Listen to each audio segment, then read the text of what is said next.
What's good, incredible people? Just Incredible here. Man. So this is obviously going to be spoilers because I can talk about it, without spoilers, but it's not really, you might as well just watch the fucking previews. What am I going to say? So remember, make McFarlane great again. And before I get started, I will tell you, I was checking out my boy's McFarlane Demon Slayer figure, and that's pretty legit. And then I was like, look, he can make good stuff. And then we kind of debated, the creators of that are probably going to, I believe it's Netflix who did Demon Slayer. But anyway, they're going to make sure the mold and everything is on point. They're not going to let you just come out with bullshit. Then it got me thinking, well, damn. His own shit, his own brand, Spawn, won't be that good, but whatever. The Demon Slayer figures, especially Tanjiro, I think his name is Tanjiro. I've only watched up to season 2. But anyway, yeah, so remember, make McFarlane great again. Transformers Rise of the Beast. On a scale of 1 to 10, in my opinion, I'm going to give it a solid 7. Yeah, I'm going to give it a 7 because, and the reason why is because it seems like, with Bumblebee, they were trying to distance themselves, in my opinion, from the Bayverse. And my nephew who grew up with the Bayverse, he loves it. There's only 2 movies among, unpopular opinions. I like the first one and I like 4. And not because of the Dinobots, but that's me. It was for me. But Bumblebee really brought it back. And, just seeing those G1 designs and then them implementing it into a more robotic look, for a modern age, I like that. But it's you heard all the good shit and you just couldn't let go of the fucking Bayverse. Let that ugly shit go. God damn, we got 12 movies of that shit. Let it go. That fucking Stratosphere, oh my God. That didn't ruin the movie for me, but it almost did. I'm just yo, we right back on this same shit. So this one, I give it a 7, but depending on the story of the next one and how they look, I might be done. So this is spoilers. So it's a 7 out of 10 for me. And the main reason why, these guys right here, they felt like the movie, I felt like they think the movie can't stand without Optimus. Yeah, even in the Bumblebee movie, we just had to see Optimus's big red ass. Look, take a back seat, Convoy. There are so many I'm learning Transformer stories that don't fucking involve Optimus Prime and Megatron. That is that is but a small bit. They didn't give the Maximals enough development time. To be honest, my takeaways from that movie was definitely Scourge and Optimus Primal. And ironically enough, Mirage. I didn't know if I would like that character. I really like Mirage. I feel like he's a mix of Bumblebee and Hot Rod, the best parts. Because they still, for the life of me, are still making Bumblebee not talk. That shit is played out. Fucking let him talk. Holy shit. But, so the story goes, obviously, as the commercials and the billions and millions have given it away, that it starts off with the Maximals first. It's not like the Bayverse to where it's even Bumblebee where it was too much human shit. When it began to be too much human, I felt like it dialed back. It's okay, back to the robots. They hit you with the robots, then a lot of robots in the opening, and then it's okay, there's a little humans, and then it's oh my God, I'm tired of hearing, oh, here's the robots. And it was robots from there downhill, or uphill, whichever you prefer. I think they could have shaved 20 minutes off this movie, but that's just me. I'm an old man. I can't, all these 2-hour plus movies, that shit's not necessary. Tell who, what, where, when, why. They're not chasing some spark this time. The MacGuffin is some transwarp device that that the Maximals had. And obviously it's just Optimus Primal, like you see on the previews, Cheetor, Rhinox, and Airazor. Just those are the main 4. And with just those 4, I feel like you didn't really need Optimus, even though they sort of had a backseat. You don't need Optimus. In fact, the way Optimus was acting on this movie, he was more so an Orion Pax. He wasn't the wise, you could tell he's felt like he let people down. I see that they were trying to build that establishment between him and the human. I let my people down. Now at all costs, I want to save Cybertron. almost like the Netflix series, the War for Cybertron series. And like, he didn't seem like that at the beginning of Bumblebee. So why is he like that now? We don't know. Like, so much, you know, a couple of years have passed. And luckily, they've already established based on you know, planet Earth. We don't have to worry about secret agents and federal this and fucking federal that. It's just the human friends and the robot, which I like. But Optimus Primal, yo, Air Razor never transformed, first of all. Rhinox transformed, but like they never even like really showed him, like him talking and getting FaceTime. It's like they was afraid to use the budget. I'm like, what the fuck are y'all doing? Cheetor? Like, you would have to screenshot both of them in robot form in order to actually see their face. If the toys didn't come out and there wasn't like promotional material, you wouldn't even really know what the fuck they look like. When the fighting happened, to me, it didn't look like a big hodgepodge of metal. It was actual combat, even better than Bumblebee. It was like, okay, this works. Once again, Mirage, I fucking like him. Listen, shout out to Mirage. But you know what I say? Make McFarlane great again. Who y'all? Yeah, he was funny, even the way him and like the Reyes kid or whatever his name is met for the first time. I like this swag, you know what I mean? Because, you know, the humans all scared. They got a stick. He's like, oh, it's like that. And he put his motherfucking gun up to his face. Yo, so Mirage, Optimus Primal, and Air Razor are by far my 3 favorite standouts. But then Scourge, shit, the cinematography at the beginning, his eyes, his chest, low, yo. That movie could have stood on its own without one fucking Autobot. And I can honestly say this, I didn't watch Beast Wars until I was a full-fledged fucking adult, like well into my high 20s. And I was like, yo, as campy as it looked from the, I forget the creator's Mainframe, it was like a Canadian company. As goofy as Beast Wars looked, that story was so solid, I've watched that numerous times over. Like, that had such good lore. And if they had stuck with the Maximals only, that shit worked. I wish I was with other people, so like when he finally said, Maximals, maximize, I want to be like, hell yeah, let's go. But it's not the same without the Predacons. They could have did that, man. They could have did that. If they're going into a Universal story, I feel like, okay, this is the bar that they just set. What are we going to do now? Because like, remember at the end of one of those 30 Transformer fucking movies that came out in the Bayverse where Optimus flew to space, I'm coming. They kind of played on it, but it didn't let it die. It's like, okay.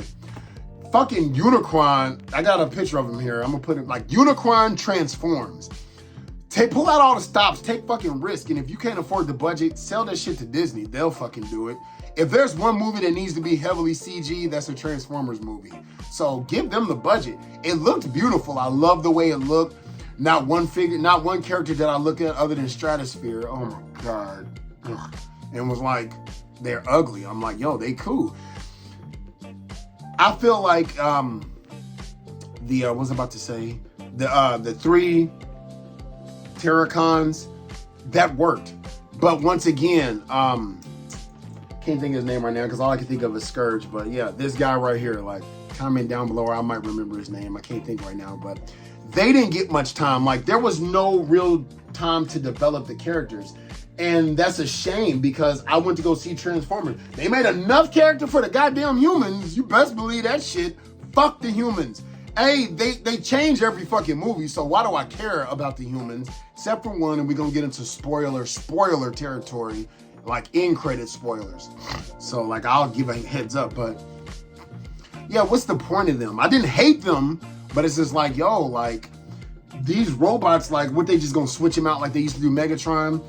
If the Terracons got just a little bit more development, and the Beast Wars, in fact, had no Autobots and just let it be those 2 factions, this movie could have withstood. Through word of mouth, it would have got praised. Like, I do believe that. Like, we did not need the Autobots, even though Mirage was cool as fuck. Let it be Mirage and then Bumblebee. Let them trickle in, you know, like, and now I get why, like, when I was young and I used to watch Transformers, I used to be like, there's like 100 robots, but you know, they used to just shoehorn them in with no explanation. And as I got older, I was like, why is there only like, on Beast Wars, why is there only like 4 characters? Well, as an adult and as my cousin explained, it gives time for character development. And then you add them on, and you got this one large world. You know, it's like Avengers, you know.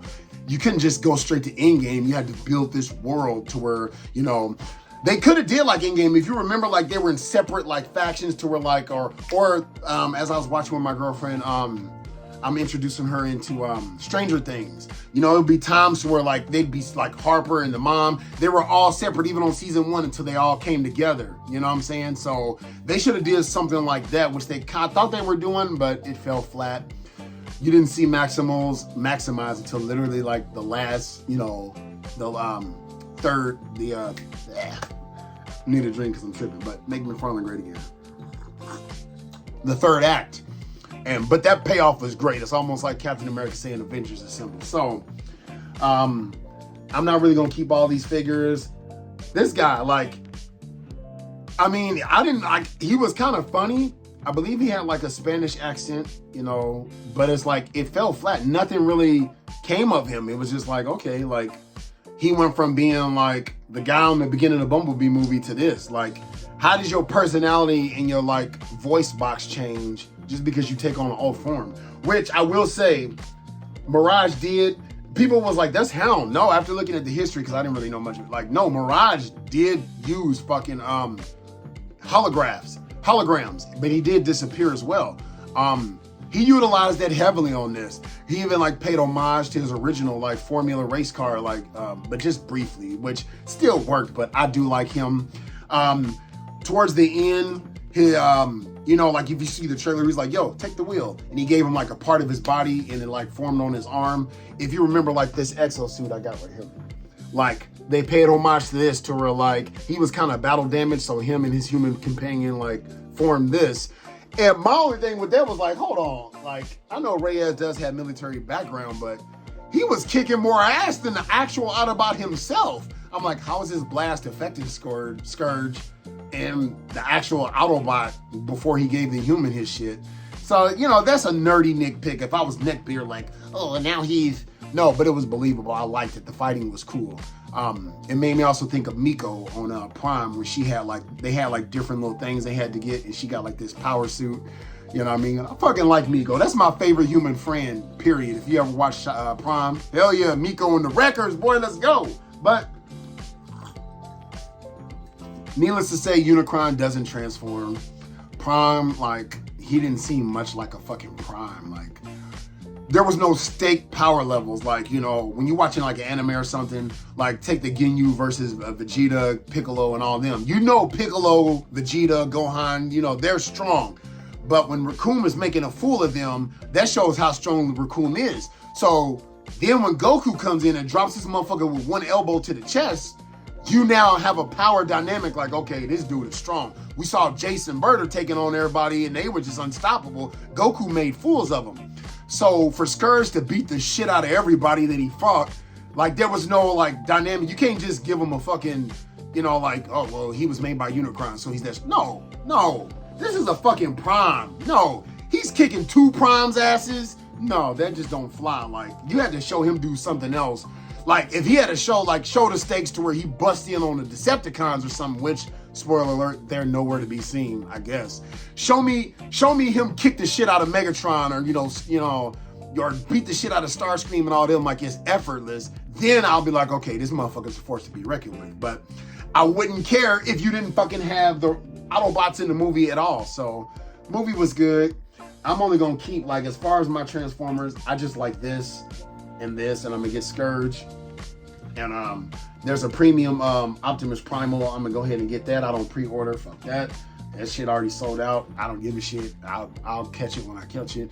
But for the rest, even though I detailed and like made them, I do want the Rhinox, but I will only get a premium Takara version. Like, because as far as I'm concerned, this is the equivalent of me having my other Rhinox and I'm out of space. So I'm gonna put this on my Facebook sale, probably like $5, $6, $7, not even 10. I mean, I had my fun with it. Oh well, yeah, I paid full price. But you know, I've seen enough. Cheetor, dude, he spoke like 4 times and that was it. Airazor never transformed. It's like they ran out of budget. They had the budget on everybody else, but then when it came to the Maximals, the Rise of the Beast, they're the only fucking beasts in the movie.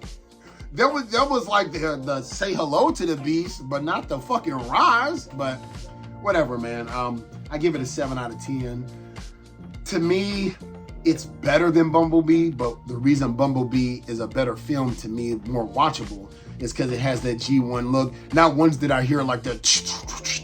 It's it's like we back to the Michael Bay sound. Like, dude, why are y'all just giving the fucking fans what they want? Like, we praised the hell out of that shit. That shit resurrected the Transformers after that terrible last night. Like, that was a stick a fork in it. It's done. And they just like, it worked, but fuck that. Let's go back to Bayverse. Like, oh my God. So it got a 7, yo, in my opinion. Like, I'd say save this one for a matinee unless you a diehard Transformers fan. If not, you know what I mean, make McFarlane great again. But that's my opinion. 7 out of 10. Above average in my opinion. Better story-wise and lore than Bumblebee. But Bumblebee was more fun to watch, in my opinion. Kind of like, to me, the Batman Begins in the Nolan trilogy is my favorite because it was more comic-esque, Batman-esque, in my opinion. But we all know The Dark Knight was the fucking best. Like, that movie was a 10 out of 10. Like, it was a better movie, but I enjoyed the first one better, if that makes sense. I enjoyed Bumblebee a lot more, but this was a better movie. So I'd give Bumblebee a 6. That played on a lot of nostalgia strings, so that's the only pass Bumblebee got. Not really, it was still fun. But yeah, so go check it out at your apparel. Please leave a comment down below if you already saw it, what you think of it. Did you give it a 10? Our opinions are gonna be different. Like, I love that, this one was cool. And as I started to get messages, I forgot to turn off notifications. So comment, subscribe, holla back at your boy. Hoo-yah.